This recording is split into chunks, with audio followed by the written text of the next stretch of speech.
one thing I've seen play out in younger people's marriages that wound up divorcing was neither one took the time during the course of their relationship to help teach each other as to the things that make them happy.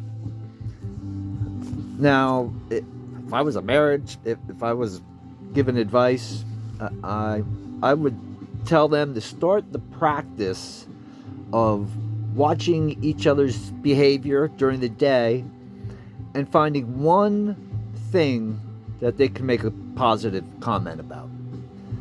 Now, this isn't a game, right? It's not a game. If you play it as a game, then it's not going to work.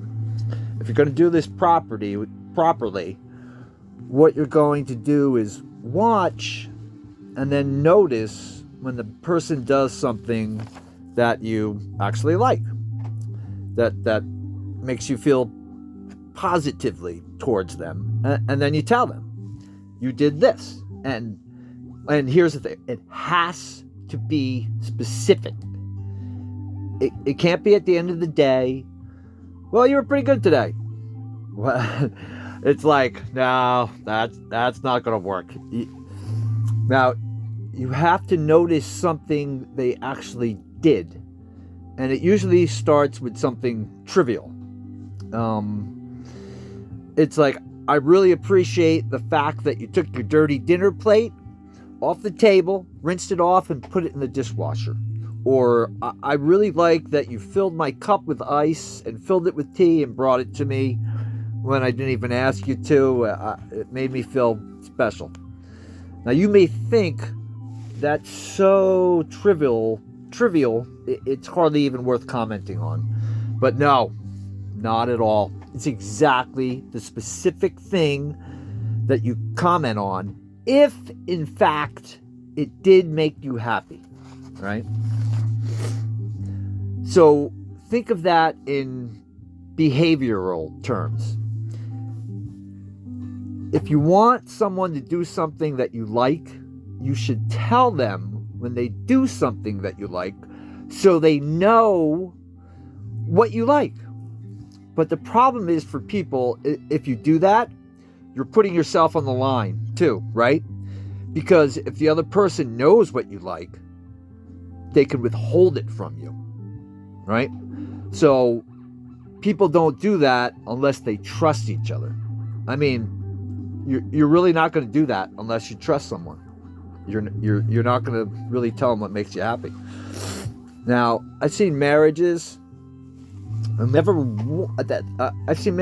never once during the entire relationship did they ever tell the other person what actually makes them happy, which is really stupid, by the way, right?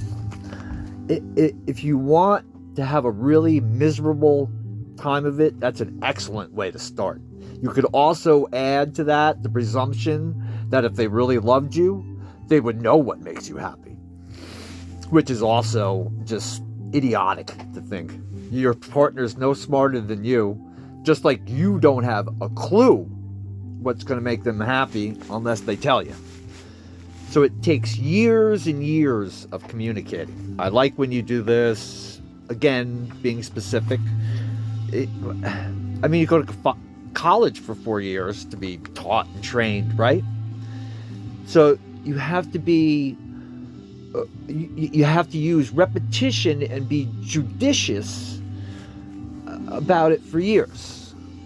And if you do that, and the other person does too, and you both know that you're doing it to make things better, and you keep communicating with a little bit of luck, things will get better. But that means you actually, you actually want things to get better. And for some people, they don't actually want things to get better. They're just as happy if they didn't get better.